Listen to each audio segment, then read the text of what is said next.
And here we all are. Good morning. And Temple, it's a joy to have you here. And you and I are going to cover things we both thought about. What strikes me as I looked at all of the notes that Chris had made and that I had made, I realized it was a journey you and I took together. You were growing up a baby, but I was also growing up. I was only 20 when you were born, and now that I have grandsons older than that, I see that 20 isn't very old, and I didn't know very much. But what I'd love to say, first of all, that I always have treasured is your desire, Temple, to join us. You always wanted to join. You wanted to learn to talk. And I remember the frustration of not being able to get my words out. I knew what I wanted to say, but just couldn't get those words out. And that was an extreme frustration. Do you see that in other children? Yes, there's different types of speech problems. And I have observed, there's three basic ways that you can have problems with speech. My problem was getting speech out was my main problem. Then another problem is auditory processing. I had a little bit of this. When the grown-ups talked super fast, it went into gibberish. And when they slowed down, I could hear them. And then you got the echolalic kid, where they yak out a whole television script or a movie script, but they have no idea what it means. So this is sort of the three different ways that speech can have problems. Well, but always right from the start, you not only wanted to talk, but you engaged in talk that made sense. You didn't do any of those things. You joined in, and very soon, at a very young age, you joined in with jokes. You understood them, and a lot of children that I've seen on the spectrum don't understand jokes. You know what? I didn't even realize that as a little kid I was doing jokes. I can remember a very frustrating incident when I was 5 in Mrs. Cole's kindergarten class, and we had a little assignment where you had to mark down all those pictures that began with B as in beautiful. And I marked the suitcase down as B because in our house they were bags. And the teacher didn't give me enough time to explain why I marked the suitcase with a B. So that's an important thing. Got to give these kids time to respond. Well, and you know what? I'm a great believer in questions. It would have given you time if the teacher had said, what do you mean when you say B? And you would have said, she didn't ask you that. No, she did not. So you need that space in there. But what I have also always treasured is you knew what was expected of you. And that, too, I don't see all children do. And you were ready to be consistent with the other children.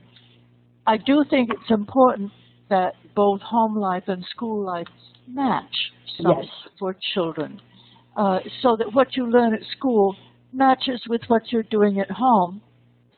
And I'm aware that all of the children in the neighborhood, all of you lived by pretty much the same rules. And that made it a lot easier. I think of you joining the other children, and I'd love to hear you talk about that, because you wanted to join them, and you did join them. Well, the rules were the same at home and school. The temper tantrum was no television for one night. If I went over to the Woods house, I was expected to have table manners. The rules were the same. Another way that I joined in with a lot of the other kids is I was good at doing a lot of craft kind of projects. Other kids found that was interesting. I wanted to do things with the other kids. So Temple, why do you think that is when we have such an issue with so many parents come to me and say, I want my child to make friends, and they can't seem to find a way for their child to make friends? Do you have any recommendations for them, or what would you tell families when they come to you with that? Well, I had a lot of friends, especially when I was older. Teenage time was horrible, who shared interests. Horseback riding, electronics lab. things where there's a shared interest in something kind of specialized. It could be art. It could be the school play. When I was in college, I even got teased until I went in the school talent show and worked on that. Again, that is shared interest. Get these kids into things like Boy Scouts, raising, an animal for 4-H, or art, or theater, or dance class, or music lessons, something they can do with other people, like band or choir. But when you were little, do you think, you said you knew the kids liked crafts and you were good at crafts, and so how did you figure that out, that they were good at craft, that they liked those crafts, and that you were good at it? I mean, if you couldn't have done that yourself, how could a parent have stepped in and helped? Because I think your mom introduced you to a lot of the crafts. Seems like you guys were always doing stuff. Absolutely, and a lot of kids aren't doing enough stuff. They're getting addicted to video games. But I talked to one really enterprising mom. She had a young son who was addicted to Minecraft, that video game, building game online. And she went to the lumberyard and got a bunch of wooden blocks cut up, had the kids sand them and paint them in the Minecraft colors. And then they had Minecraft blocks for the driveway. And that was a big hit with the neighborhood kids. Okay, so the parents have to kind of step in and do the part that the child couldn't do for himself. You were able to figure some of that stuff out on your own, but if your child doesn't, you kind of have to step in and think like a child. I think part of the problem today is, I was raised in the 50s, and kids just did all kinds of games outside where they make up games. And today, you've got kids are not doing those sorts of things, so there's less opportunity to figure it out. But one of the things that you did, because I remember you saying that you had to learn to play the games by the other kids' rules, or they wouldn't let you play with them. That's right. And you figured that out, and you did it. You played by their rules. But you also contributed to the games, what I think of top of the list, with a kite, the bicycle kites. How did you work on that? What brought that to your mind? Well, I was out riding my trike one day, and there was a big red paper that some big cupcake or something had been wrapped in, a round red paper flying around. So I thought, well, that'd be fun to fly behind my trike. And so I tied it behind my trike with thread. It crashed.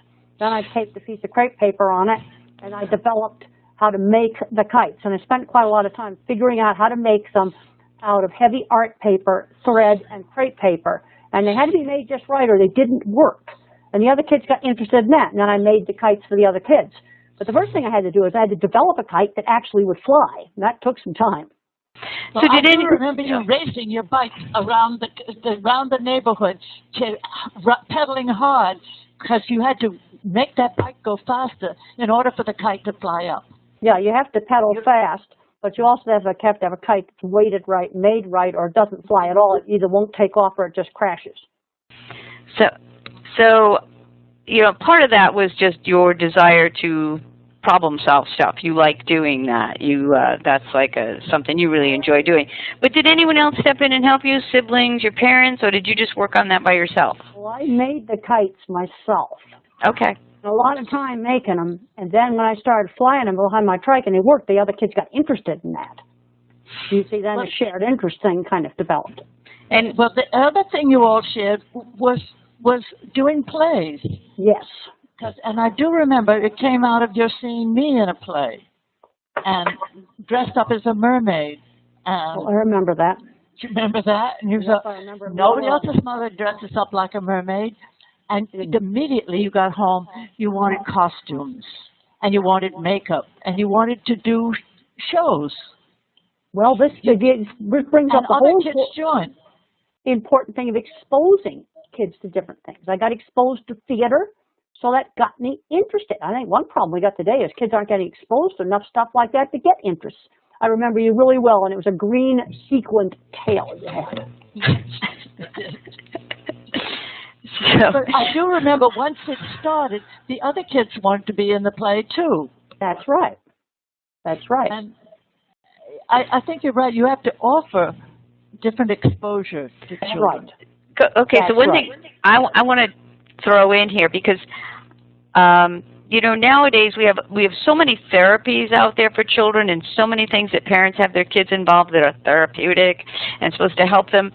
But there wasn't all that when you were young, Temple. I mean, there was limited therapy before you went to school. You had some speech therapy, but it looked like your mom, when she saw there was an interest, your mother, Eustacia, would just pick up on that and go with you guys with it. She didn't, even if it wasn't going to go anywhere, she gave it a shot. My mother was a very creative person. I can remember doing all kinds of things, like we inflated balloons, put paper mache on them, and made these heads for Halloween. I mean, just all kinds of craft things.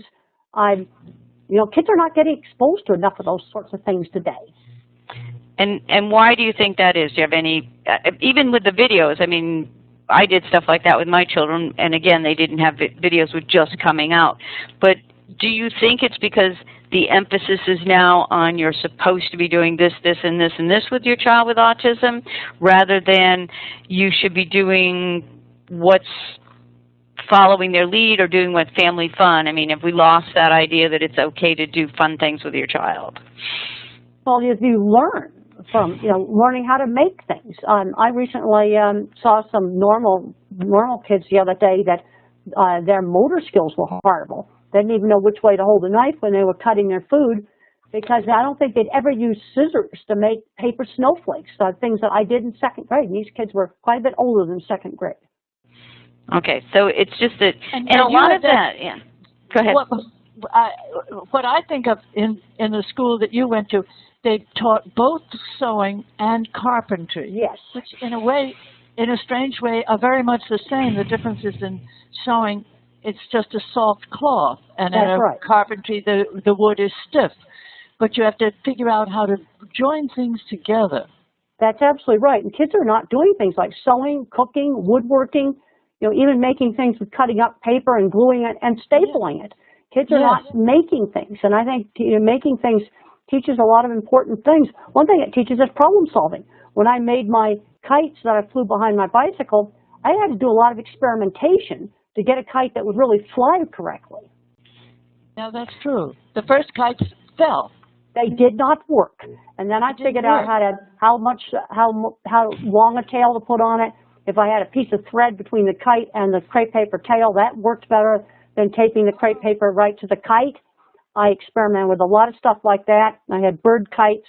I experimented with stiffening the wings with adhesive tape just the right way. There was a lot of experimentation until I got a kite that really worked. You know, I'm thinking that maybe we need to take the parents out and teach them how to do these things again so they can go home and do them, because I think it's a lost parenting skill to sit down and do creative art with your child, or go out and build forts with your child, or do the plays in the theater. I think we've lost that with two working parents and all the emphasis on therapy. And maybe that's what we need to do for workshops. But also, even friends that I have of my age never learned to sew. That's right. And I don't know why. Why do we drop that? Well, I think dropping all the hands-on classes out is really, really bad. I mean, right now we have a huge shortage of auto mechanics, electricians, you know, a lot of the different skilled trades. Wouldn't be for every kid on the spectrum, but there's certain kids on the spectrum where auto mechanic would be the perfect job, but they're not going to get interested in it if they're never exposed to it. And I think, that is a key. Yeah, Eustacia, just for a minute, could you talk about Mia Montaigne, who is Joe Mantegna's? I see you put the name up there, and people are going to wonder who she is.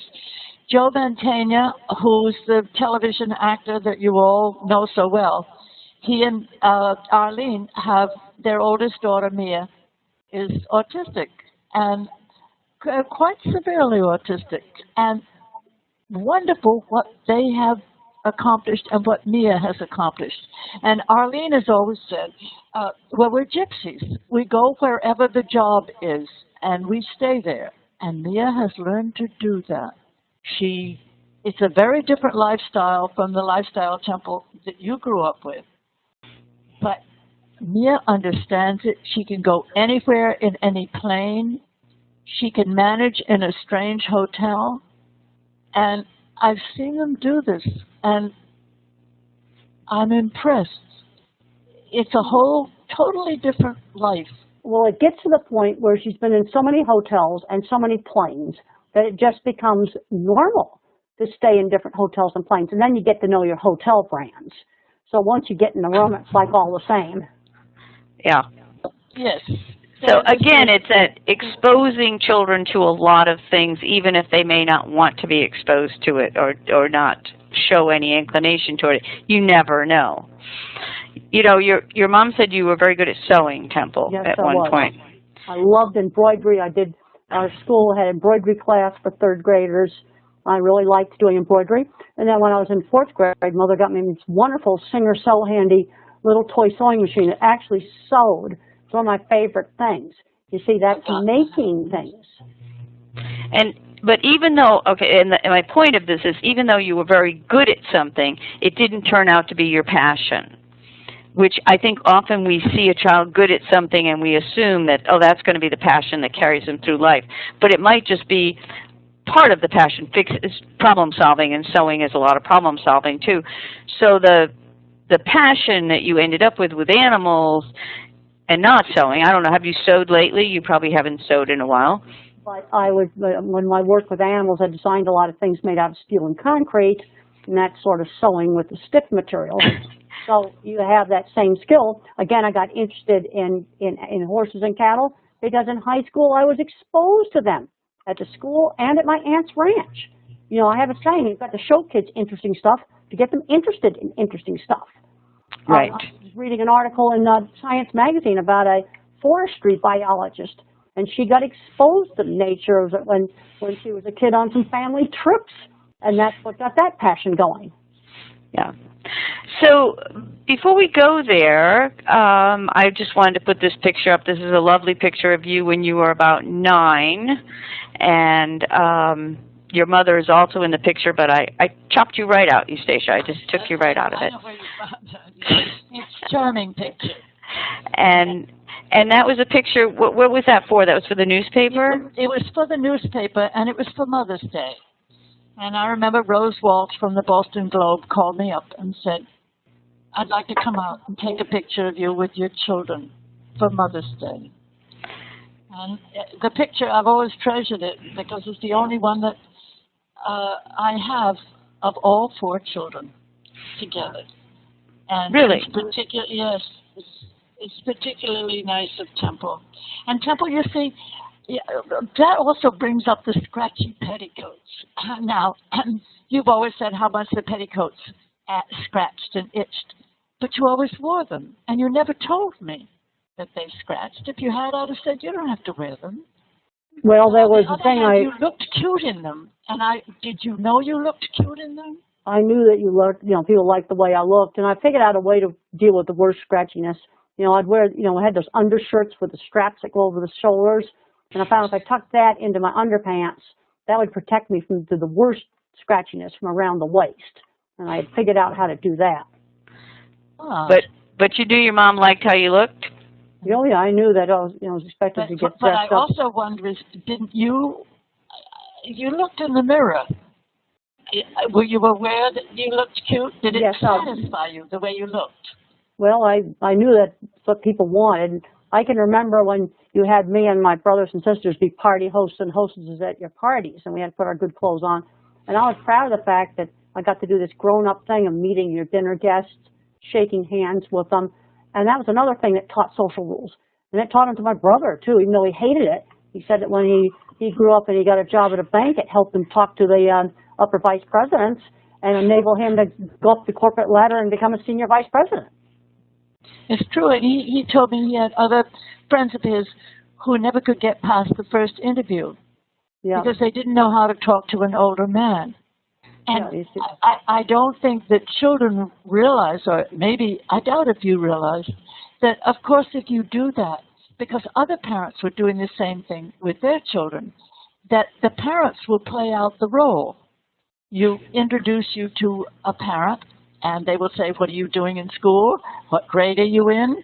And what's your favorite subject? They'll carry out their side of the role. That's right.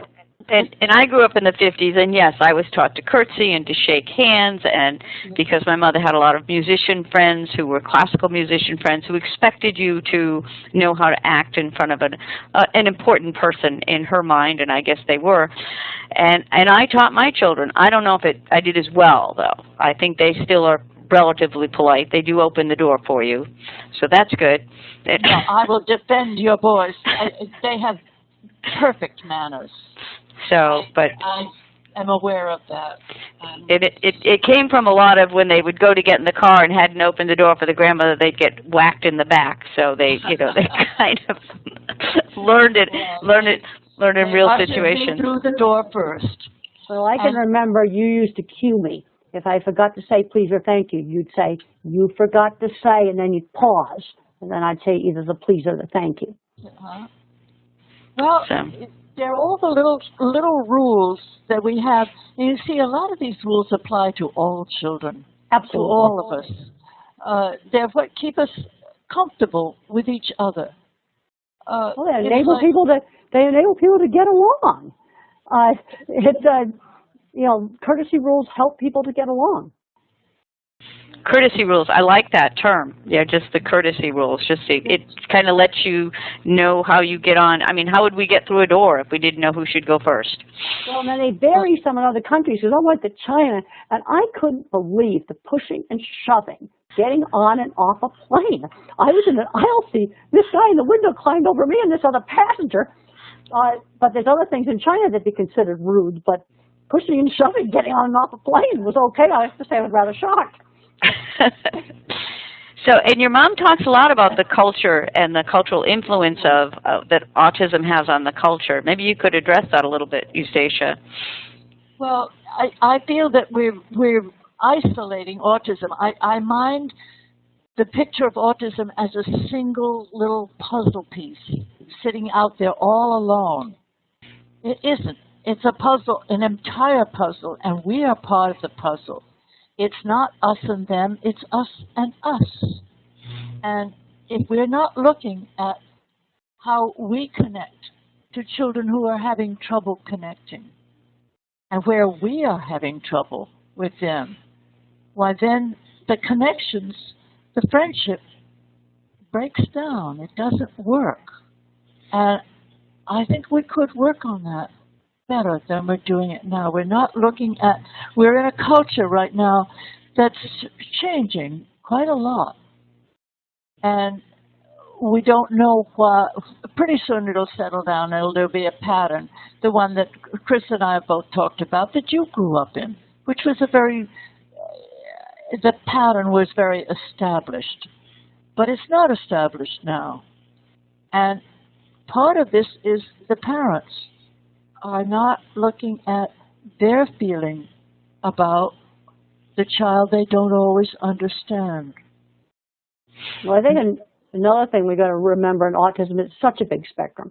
You're going from somebody who's just a mild Asperger's that might be a computer programmer, Tesla who invented the power plant and be labeled autistic today. And then at the other end of the spectrum, you've got a very severe kid that can't do any normal things. You can't go to restaurants with them or football games with them, and it's all got the same name. I think the DSM-5 changes have been really bad. Well, I think they're very confusing to people. Yeah, I agree with you on that, Temple. The fact that we no longer can differentiate between different levels of the impact of autism on a person really doesn't help parents or teachers. It makes it more confusing for them, and you use totally different strategies on a child because I work with a lot of lower functioning children, which is probably not a very pleasant term to be called. And some of them, the parents, I would say the parents are the ones that always seem to pull those kids through. I give a lot of credit to the parents for either insisting the schools help their child or what they do at home really impacts how that child's going to function and where they're going to live. But it's very different from what you would expect of a child with a high-functioning child, where you would make some demands that you couldn't do it with another child. Well, one of the problems I'm seeing in a lot of conferences, especially fully verbal kids around 10 or 12 years old, is they're almost over-sheltered and protected. The parents are doing everything for them. Parents are doing all the talking for them.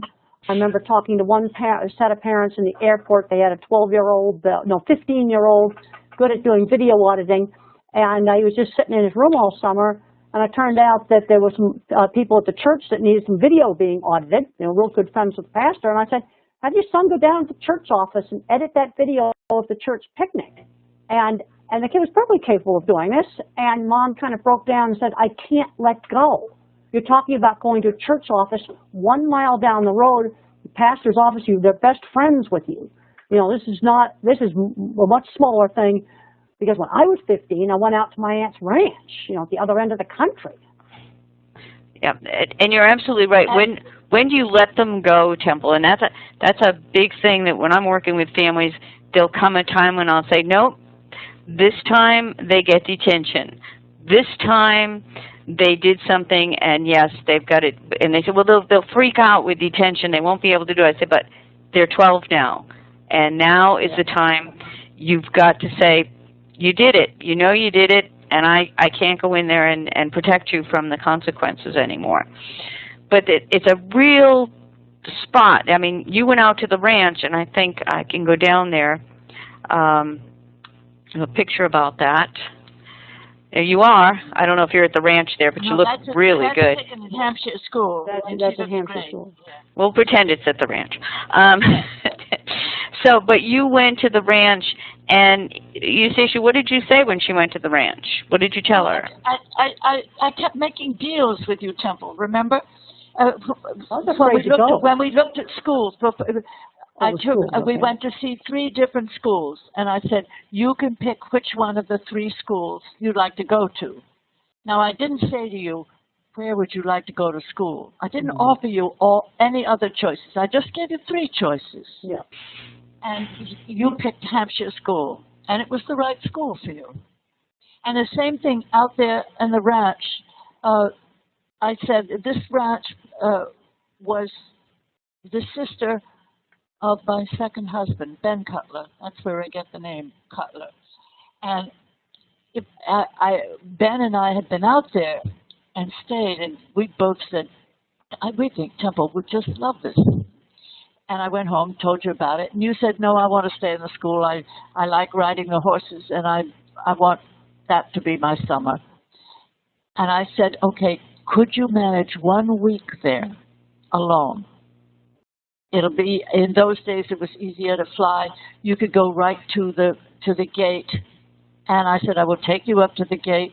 And I knew that Anne on the other end could go right to the gate. So if I knew that there was nothing scary where you'd be left alone in a strange airport. I said, can you do the week? And you said, yes, I can manage a week. And I said, at the end of a week, if you want to come home, you can come home. And how did you feel about it, Temple? What were you going through at that time? Well, you see, I had a lot of anxiety attacks. So anything that was changed made me nervous. But, I got out there and I loved it. You see, the thing we've got to fight is the recluses in the room thing. I'm seeing too many recluses in the room playing video games. Again, an important thing is no surprises. I knew about the ranch long before I went. I'd seen pictures of it. I had talked to Ann on a phone. It was not a surprise. That's one thing you do really need to be careful of. Now, I have a question from a mom. She just texted in, and she asked, should her child gets frustrated very quickly? Let me read it. My child experiments. He gets quickly frustrated. How do you encourage experimentation in those moments? How old a child is this? Let me see. Hopefully she can hear us, but how old is your child? Let's see. Let's see if she'll answer me on that.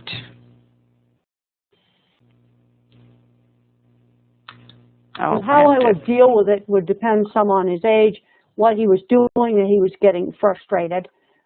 There's a situation where I might help him a little bit, but then I want him to work on the thing himself. I don't even know what the thing is that he's working on. All right, let's say it's cutting out a paper snowflake.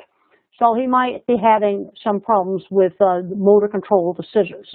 So I might cut part of it out for him, and I say, okay, now I want you to cut a little bit of it. That's the same way Mother taught me to read.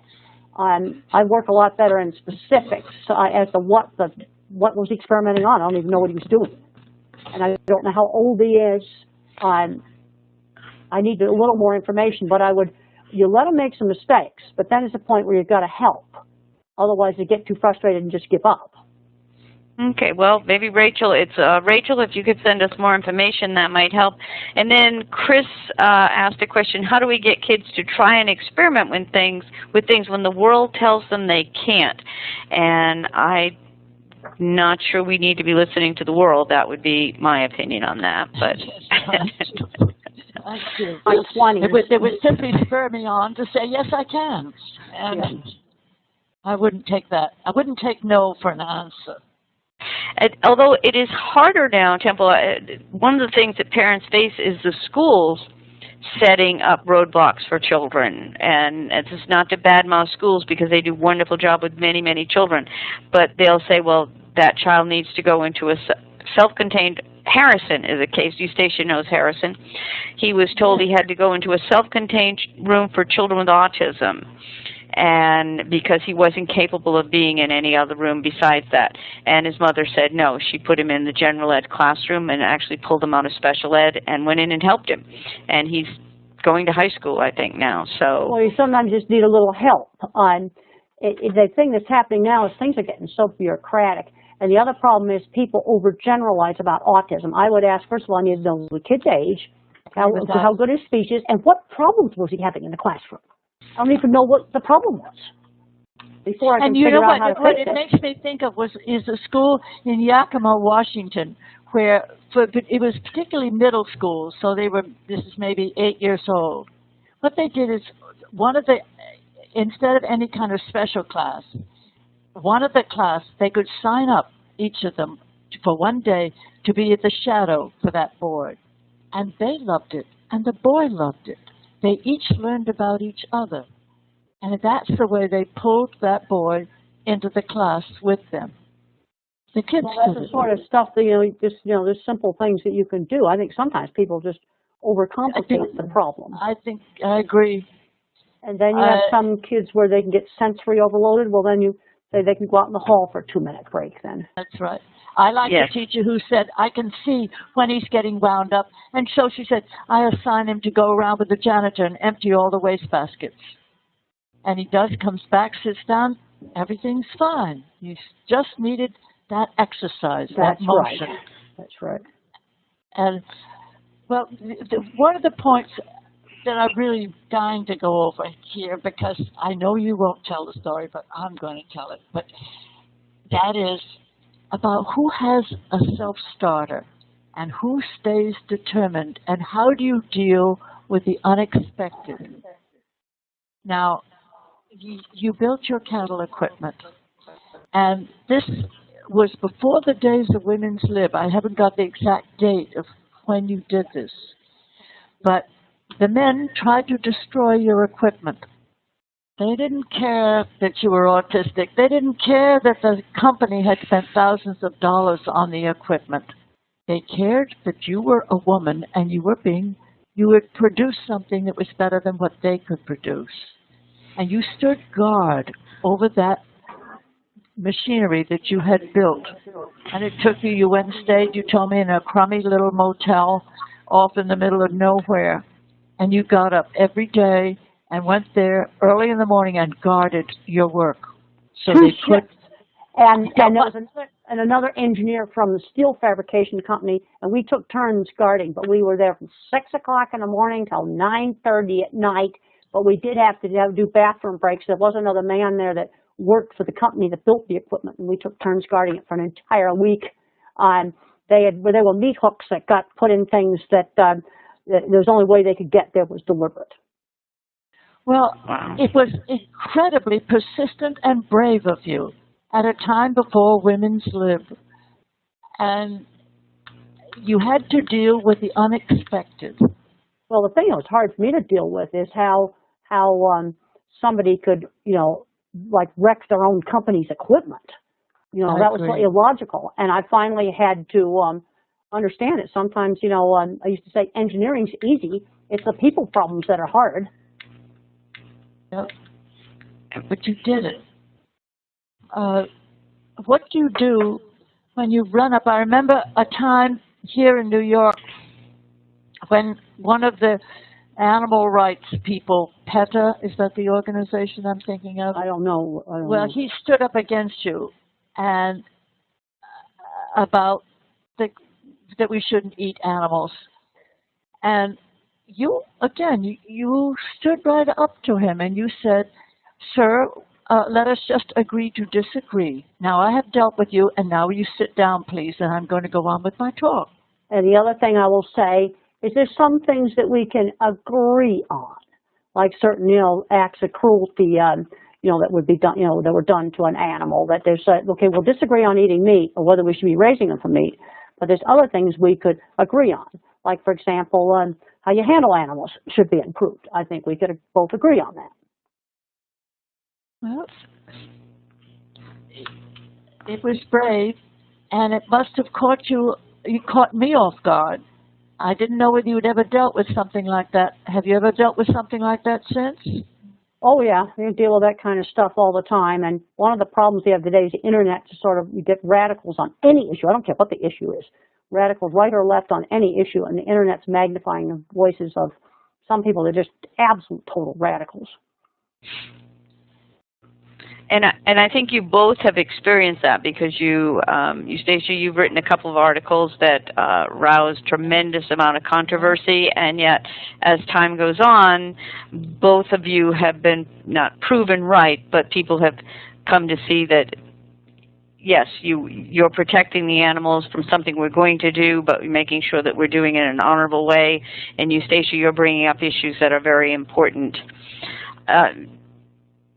And your other children. The issues don't disappear. Yeah, and I think your other siblings face things also. Someone had a question about your brothers and sisters, Temple, and I know that you seldom do talk about them, but you have a very good relationship with your family. I often see on Facebook with your family that you're Auntie Temp. Is that what they call you? Yep, I have really good relations. One of the reasons I don't talk about them is they want their privacy. Other than to talk about just the most general sort of things that would be general principles with sibling relationships. Like when I was a little kid, it was hard for my sister when she was in high school to have a weird older sister. But I don't go much into it beyond that. But that would be true in many different situations. I think that was true for my son. He often said that his brother was did not enhance his popularity at all because he said his brother was weird. Now, there was nothing wrong with either of them, but the younger sibling decided the older sibling wasn't good enough for him. Well, even back in my ancient past, when I went to boarding school, my sister was already there, and she announced to me that I was not to speak to her. She was not going to acknowledge me as a sister, even though we had the same last name. And now, of course, years later, we are devoted to each other. And I think people forget that as sibling relationships are very, very special. They go through a lot of what you went through probably in high school where they don't want to acknowledge you, don't admit that you're my brother. And but you're very close to your siblings now, and Eustacia, you're dear with your sister, and I am too. So, yeah. And my boys are very, very close. So, and your boys are close. Well, I had a great conversation with with one of my sisters who was trying to start up an interior design, and I have a independent consulting business for livestock, and the way you do a consulting client is the same, whether it's livestock or whether it's redecorating a house. Just how do you set up a business and things like that. I had a lot of conversations with her on that because I'm really interested in that. I'd like to see her do well in that. Yeah. So I think one of the things families have said to me, Temple, and I kind of like, this is a definitely spontaneous response. They've said that the sibling should not be burdened with a sibling with a disability in any way. And I've always said that that's a sibling relationships. If one of your sisters got sick, I'm sure that you would go make sure she was taken care of. If So I often use that. I say, well, what if your sister, who has been typically developing at 60, gets cancer? Are you just going to say, well, I'm sorry, I don't want to be burdened with you? Well, or, define what you mean by burdened. All right, let's think of a more specific example. Okay. where the parents put all the attention into the child with a handicap, and the sibling never gets to have any quality time with the parents. Okay, that's something that needs to be corrected, not the more normal stuff like whether or not somebody went to the hospital or they got cancer, or the sibling, the parents are spending so much time taking care of the child with the handicap that the young sibling at age 10 is doing all the cooking for the house. You see, these are kind of specific examples of things that I would... It turned the siblings into little helpers. Yeah. And they're not little helpers, they're children too. And I agree with you. We have to take care of children.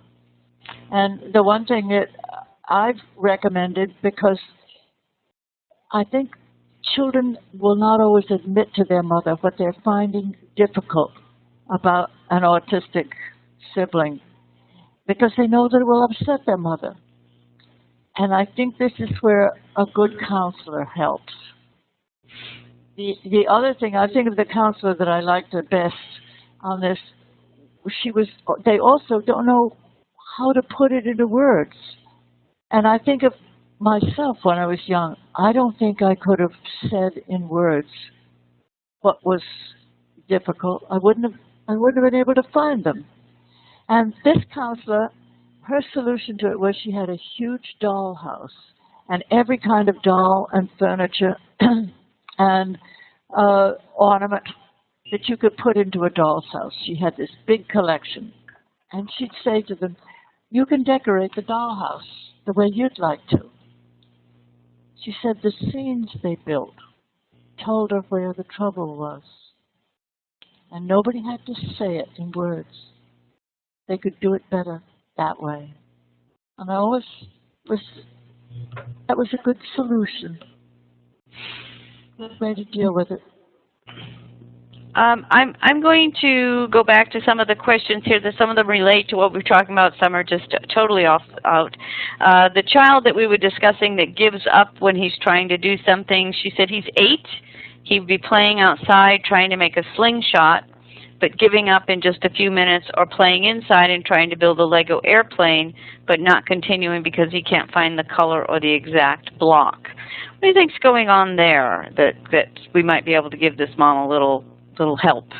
Well, first of all, I want to make sure he doesn't have a motor coordination problem that might need some formal physical therapy, okay? Once I rule that out, then what I probably would do is give him, like on the Lego blocks, give him a little bit of help. Maybe before we start, we organize the Legos so that where all the different parts, he can find them easily. We might give him a little bit of help, and build part and say, okay, now you need to finish it, and gradually get him doing more and more. That's how I would handle that once I've ruled out some problem with motor skills.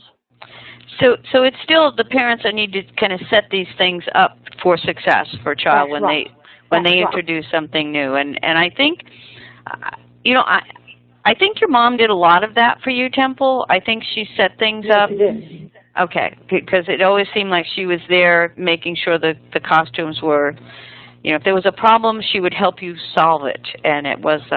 Well, we did lots of making stuff. First of all, we had materials available. Old ripped up sheets were available to make things out of. We had crayons. We had art supplies. There were things available to make things out of. I had art paper to make my kites out of.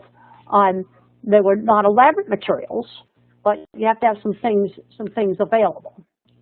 Right. You're right. And it's not always cuddly toys. You're right. I'd forgotten. Sheets of colored art paper. There were packages you bought that had red, blue, and yellow paper in them. And my other favorite material, since I was too young to use the scissors to cut the corrugated cardboard, were these thin pieces of poster board that were put in my shirt laundry and my father's shirts, and I'd take those out. And then my other materials were Scotch tape, half-inch adhesive tape. I got that out of the medicine cabinet. Cotton wool I got out of the medicine cabinet. And I had lots of watercolors and paint. And I always had materials available. Oh, and typing paper. Now today it's printer paper, but just regular like copier paper. There was plenty of that around. Plenty of the simple materials like that, tape and glue and scissors to make stuff out of. So yes, so and that was before we said children shouldn't be, the medicine cabinet needed to be locked. Um, we had a tendency to let kids get into anything. Okay, I have another. This. Oh, I had it drilled into me about not, looking at the occurred. bottle. And I had it drilled into me about safety, and you don't take anything. No, I never touched any of the stuff. I just touched the adhesive tape and the cotton wool. Now those things could have been put outside the medicine cabinet. Right, but right. I just sort of used the readily available things, but I'm seeing kids today, they've never even used paints. And these just simplest little kids watercolor paints. You're not talking about complicated or expensive things here. Copier paper, now it's copier paper. I was in a classroom once. Make stuff out of stuff like that. And there was a teacher, and there was a child had very high functioning autism, and they had been doing something with paint. And at the end of it, the child had all these paints on a paper plate, little different, like little red, little blue, little yellow, whatever. And she started mixing them together. And of course, it was turning black. And she was so excited that this was happening. And the other children came over, and they were watching her, and they were so excited that it was happening too. Yes, and the teacher came over and she said, "You throw that away, you're making a mess." No, you let them do it, because then you learn. If you mix yellow and blue together, you get green. Yeah. You get orange if you put red and yellow together. Kids learn that. But I was heartbroken, because here it was, she was, the engagement, and also she didn't have a lot of friends, so it was like suddenly she was doing like you with the kites. Everybody was interested in what she was doing. That's right. And it was like, you're missing the big picture here, and who cares that she's making a mess? So that's part of it, too, needing to have something, like you have a set way of doing it, and you think that's how it should go, instead of letting the children take it away on their own. And I think we tend to restrict children a little bit more. She discovered when she mixed the paints together that it all turned dark brown or black. Yes. She discovered how the colors the first lesson, because that's... all colors mixed will all turn to black, and when you and actually the prism is sunlight, which is absolutely pure white. Hit it with a prism, and it turns into all the colors of the rainbow. So, I was just remembering that and feeling kind of sick at heart when it happened. So. Here's a question. This is an interesting question from somebody, from Kobe. And I apologize if I said your name incorrectly. Eustacia, did you compliment Temple a lot? And how did Temple respond to compliments? And are they an effective strategy? And you have a lot to say about that, Temple, Eustacia, about over-complimenting children. Well, I think I praised you, Temple, when I thought what you did was really good. Yes. But I think to praise kids when all they're doing is opening the door. There's a child next door. I live in an apartment building, an apartment across the street, and this mother compliments her every time she hits the button to go up in the elevator. Now, I don't think that's an extraordinary feat that deserves a compliment. But I do remember some pictures you did, and I saved them, and I bet I still have them. There were some things that each of you children did that I saved from your childhood, because I thought, these are really good pieces. And I think I complimented you, and I think I put... Yes. I thought I remembered putting a picture in a frame. A real frame. There was a difference between what got posted on the refrigerator and what got a real frame. That's right. And that meant a lot to me, seeing that picture I did of the wharf and the beach, put on the real frame on the wall in the bedroom. That was a real compliment. I wasn't complimented for being on time for dinner, but just the normal things like that. Well, that's it. The things that were exceptional things I did. And they were exceptional. Yeah. And I think to praise children for hitting the right elevator button. I agree with that. I hope she's not listening. I don't think so. Temple, here's a good question, because I think that, I believe you have an opinion on this. Someone said, Carol asked, how do you respond to a child who says, I can't help it, I have autism? It's not an excuse. There are specific things, if people talk too fast, maybe they can't hear, or they get in a noisy store and there's sensory overload.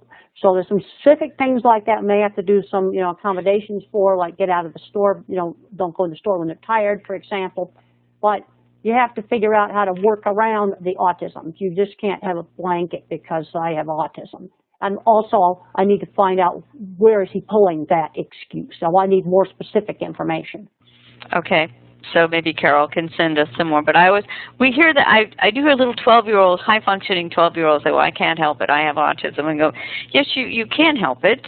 I realize you have to overcome a few things here, but yes, you can help it. You don't have to push the teacher out of the way. You can say, excuse me. Exactly. You see, this is why I need to know what it is. Yeah. You might have a child with extreme sensory problems, and the noisy supermarket or the train station is just too much. That might be sensory. But just pushing the teacher, no, there's no reason. Autism's not an excuse for that. So, but this brings up something that bothers me, and that is the mothers who speak up for their children. Yes. And these are a little bit older. I'm thinking of particularly one particular incident. The boy was probably, I don't know, somewhere between 16, 18 maybe at the most. And I asked him his name. I asked him where he was in school, what grade he was in. And his mother spoke up. I thought, I didn't ask you, I asked your son. Do you run into this? Yes, all the time I run into that, all the time. And I'll say, let your son speak. These kids where the mom will ask in a conference, so my son has a question, and I'll say, I'll go over to him with the wireless and say, now your son needs to ask the question. And I've gotten these kids to talk in front of like 500 or 600 people, and then I kind of shush the audience down so they don't clap too fast, because you've got to give them time to respond. The wheels turn a little bit slowly. But I've gotten kids where mom was doing all the talking to talk to a whole big group of people on the wireless. So, and this is not to criticize moms in any way. This is only to give them information that might be helpful to them, because I think when you're in that situation and you've been giving this child, doing the right thing as far as you know it for so long, it changes as they get older. So yes, maybe you did talk to your son when he was 5 or 6 or 7 because you didn't want to be uncomfortable. But suddenly, as we said before, there's that age where you have to say, now you're 12, let him try it. He'll be okay. And I'm okay. I'm not going to do anything to hurt your child. And the majority of people are not going to do anything to hurt your child. No. They're going to be patient. I have another question here, and this is just interesting for me as a behaviorist. It says, my son, 21, has so much potential, but behavior problems, yelling suddenly or striking out, keeps him from moving forward to work. Eustacia, how would you move forward in today's society with this? And then she says, he consistently has consequences. I want to address this one for just a second. Yes. But perhaps you need to look at those consistent consequences and see what he's trying to tell you when he's yelling or striking out. I think you might be missing some communication that he's using behavior for, and your consequences are not going to be effective. But go ahead, what would you say, Temple, to someone like that? Well, I got in a lot of trouble in high school for fighting in anger, and I switched to crying. I just felt, don't get angry now. I tend to cry. And anger gets you fired from a job. Crying, the meatpacking plants, I used to go hide in the electrical room because nobody would go in there. And I knew what not to touch. And I'd go in there because if I did in the restroom, people would see me. Or I'd go underneath the stairs, or I'd go out on the catwalk, someplace where people wouldn't see me. But I had to learn to control anger. And I've had moms say to me, well, my 16-year-old boy cries. I go, good. He's not going to end up in jail or end up losing a job. But you also removed yourself, Temple. Yes, I did. I removed myself. When some of this stuff, when some of the bad things happened in the plants, I would go hide. In each plant, I had places I could go where nobody could find me. So that's important to teach your children that, to leave and deal with your emotions is something that you can do. Well, you don't have to stay there. Walk around. If you're in the office building, just go outside and go walk around a tree or something. Just get away. I worked with a young man with cerebral palsy who got very frustrated at the bank when they wouldn't wait on him, and it would take a long time. And then he would go outside in his wheelchair, and he'd just twirl around it and twirl around in it. And they called me, and they said, he's got to stop doing that. And I said, well, he really can't just go out and get angry or go out and, do what other people, that's his way of releasing frustration. And he's out of the way. He's not hurting anybody. He's just kind of whirling around his chair a few times, and then he comes back in and he's fine. And he's doing it outside. He's not even doing it in the bank. Right. Yeah, he was just doing it outside. But it made them uncomfortable. So, anyway, now I did. We come back to something that bothers me. We talk about where do we get thrown off by all of this? We're always fixing things up for those on the spectrum. But you're telling a story, Chris, there of a boy who made the other people uncomfortable. That's why they wanted it to stop. Yes, it had nothing to do with him. It had nothing to do with him. And I think there's a certain amount of that in autism. We're always, look at that thing. Where'd you find those? I'm sorry. Because we have 5 more minutes, and Temple, I just wanted to show you that the apple did not fall far from the tree, and you and your mom. And so there you are, both of you, same expression, same motion, and I love it because it's very much shows how mother and daughter that you are. And I think people forget this. I think they forget that the characters of an individual, Temple, you're very much a product of your family and your genetic makeup. You're not just somebody with autism. That's not all of you. You're a Grandin through and through, and Purvis too, I guess would be your maiden name. Well, my grandfather on my mother's side was an MIT trained engineer, co-inventor of the autopilot for airplanes. And when I was a very young child, we'd go over to Granny and Grandfather's house for Sunday dinner. I used to love to sit with Grandfather and ask him, why is the sky blue or why is grass green? And he'd explain it to me. Yes. So, and I think we forget that a child with autism is one part of that child. And this picture, I think, is a great reminder of that you and your mom have a lot in common. And then to end it, we have a few more minutes here, and maybe we should talk a little bit about neurology and how much is neurology, how much is character, and how much is learning through experience that influences a person. And I realize that's a whole nother topic. It would probably take an hour to do it. That could be continued. And maybe we do. Because it's a many-sided problem. Yes. And we have to think of it in that way and say part of it is us as well. We are used to people who respond to us, and that's in our neurology, in the way we expect. And Temple, somehow you learned that. But there are many on the spectrum who can't do it and who haven't learned it or haven't been helped to do it, to comprehend. I'm fumbling now because I'm not quite sure how to find the words for it. But there's a lot we need to do together. We need to look at the space between us. Well, what I've found, of course, I do a lot of work in animal behavior. You've got cattle that get wild when you handle them. How much is that the neurological makeup of the animal, and how much is learning? They are both really important. Environment and biology. It takes both. They work together. Yes, it does. So perhaps at the next time we could, if you want to do this again, Temple, I know people would love to have you do it again. And it's an easy way to talk to a lot of people. I know we didn't get all your questions answered. I apologize for that. Here are some of Temple's writings. And do you have any new books coming out, Temple? Well, I just came out with the update of Improving Animal Welfare Practical Approach. It's a textbook for students. It just came out this summer. And then Livestock Handling and Transport last year came out with an updated edition. Those are pretty much my academic books. And then my latest book that's not an academic book is The Autistic Brain, one of the things I talk about in there that I think a lot of people will find helpful with older individuals on the spectrum is jobs, different kinds of thinking, and things that would be good jobs for different kinds of thinking, like visual thinking or mathematics or highly word-oriented people. Would you be interested in coming back and talking more about that? Because I think that's really interesting. Yeah, I would.